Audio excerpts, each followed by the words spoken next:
आइए हम next numerical की बात करते हैं। क्वेश्चन नंबर 4 आपकी एनसीईआरटी की एक्सरसाइज का ये क्या है, आइए डिस्कस करते हैं।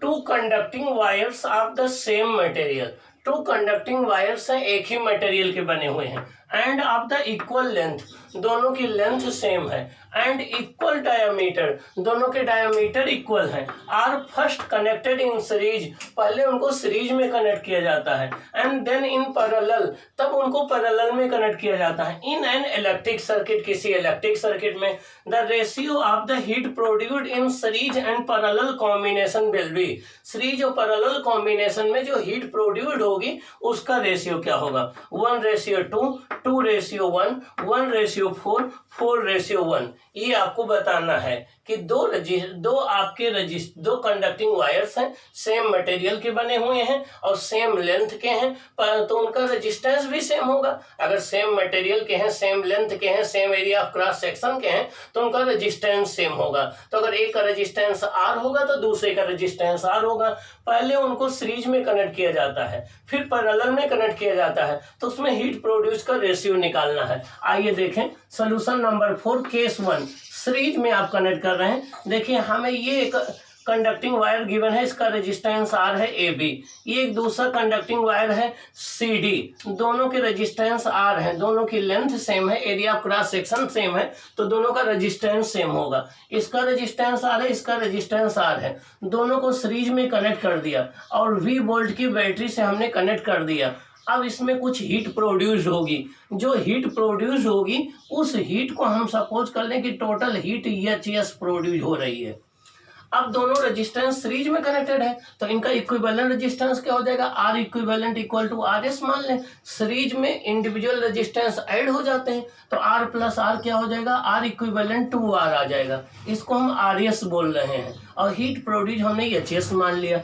अब देखिए इसी बैटरी से हमने इन दोनों को पैरेलल में कनेक्ट कर दिया, पैरेलल में कनेक्ट कर दिया। अब पैरेलल में रेजिस्टेंस डिक्रीज हो जाता है तो करंट चेंज हो जाएगी, जो करंट यहाँ होगी वही करंट यहाँ नहीं होगी। अब फिर इनका इक्विवेलेंट कितना हो जाएगा, आरपी होता है R1 R2 अपान R1 प्लस R2, R1 कितना है R, R2 कितना है R अपान R प्लस R कितना आ जाएगा, R अपान 2। हम ये मान लें कि पैरेलल में जो हीट प्रोड्यूस हो रही है वो आपकी कितना है, HP है, क्या है, HP है।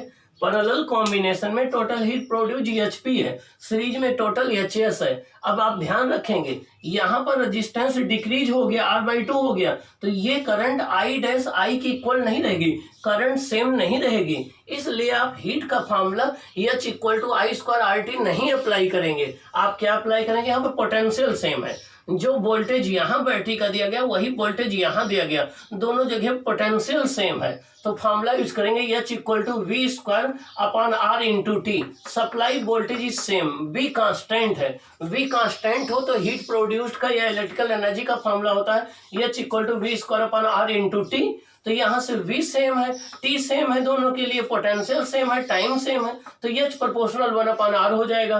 तो HS अपान HP, HS क्या है, सीरीज में हीट प्रोड्यूस, HP क्या है, पैरेलल में heat produce, inversely proportional RP अपान RS क्या हो जाएगा, तो HS अपान HP हो जाएगा। RP कितना है, R/2, RS कितना है, 2R, तो हो जाएगा R/2 अपान 2R, तो ये हो जाएगा R अपान 4R, 1/4 आ जाएगा।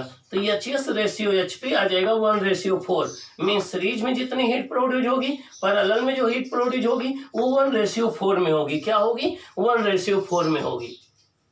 ये बात मैं फिर आपको मेंशन कर दूं कि यहाँ पर जो करंट होगी वो करंट यहाँ नहीं होगी, यहाँ दोनों सीरीज में है तो रेजिस्टेंस ज्यादा है तो करंट कम होगी, यहाँ पर दोनों पैरेलल में है तो रेजिस्टेंस हाफ हो गया तो करंट डबल हो जाएगी, तो करंट सेम नहीं है, इसलिए आप H = I² RT वाला फार्मूला यूज नहीं करेंगे, नहीं तो फिर आपका आंसर रॉन्ग हो जाएगा। आइए हम देखा क्वेश्चन नंबर 5 क्या है।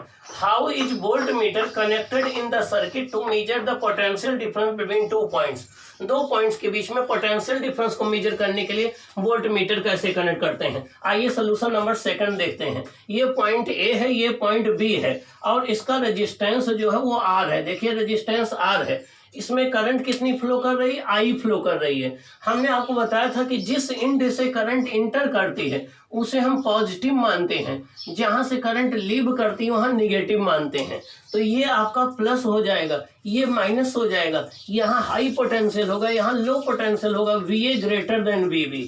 अब हमें इस R के क्रॉस पोटेंशियल डिफरेंस मेजर करना है, तो हम एक वोल्ट मीटर को पैरेलल में लाके कनेक्ट कर देंगे। इसका आंसर हो जाएगा volt meter is always connected in parallel across the wire to measure the potential difference between 2 points. किसी भी वायर के अक्रॉस या किसी भी across the point means volt meter is always connected in parallel. Volt meter को हमेशा किस में कनेक्ट करते हैं, पैरेलल में। In parallel across points to measure the potential difference between 2 points. हमें जिन 2 पॉइंट के बीच में पोटेंशियल डिफरेंस मेजर करना होता है उसके पैरेलल में वोल्ट मीटर को हमेशा कनेक्ट किया जाता है। तो आंसर ही हो जाएगा volt meter is always connected in parallel across the 2 points between which the potential difference is to be measured। जिन 2 पॉइंट के बीच में हमें पोटेंशियल डिफरेंस मेजर करना होता है उनके बीच में हम वोल्ट मीटर को हमेशा पैरेलल में कनेक्ट करते हैं। तो आंसर हो गया volt meter is always connected in parallel across the 2 points between which we want to measure the potential difference। जिन 2 पॉइंट के बीच में हम पोटेंशियल डिफरेंस मेजर करना चाहते हैं उनके क्रॉस वोल्ट मीटर हमेशा पैरेलल में कनेक्ट किया जाता है और अमीटर हमेशा सीरीज में कनेक्ट किया जाता है। आइए कुछ इंपॉर्टेंट बात जान लें।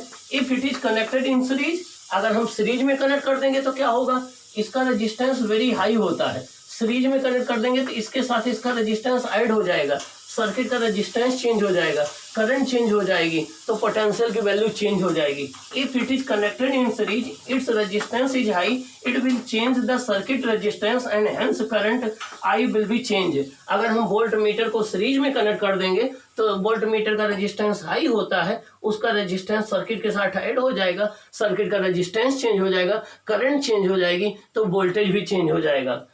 And ideal volt meter has infinite resistance. जो आइडियल वोल्ट मीटर होते हैं उनका रेजिस्टेंस कितना होता है, इनफाइनाइट होता है, ठीक ना। While real volt meter has very large resistance. जो रियल वोल्ट मीटर होते हैं डेली लाइफ में उनका रेजिस्टेंस क्या होता है, वेरी हाई होता है। क्या होता है, वेरी हाई होता है। ओके, तो ये क्वेश्चन आप सॉल्व करेंगे, फिर हम नेक्स्ट क्लास में इसके आगे क्वेश्चन आपको प्रोवाइड करेंगे। आप चैनल को सुनेंगे, फिर जाके सब्सक्राइब करेंगे। ओके।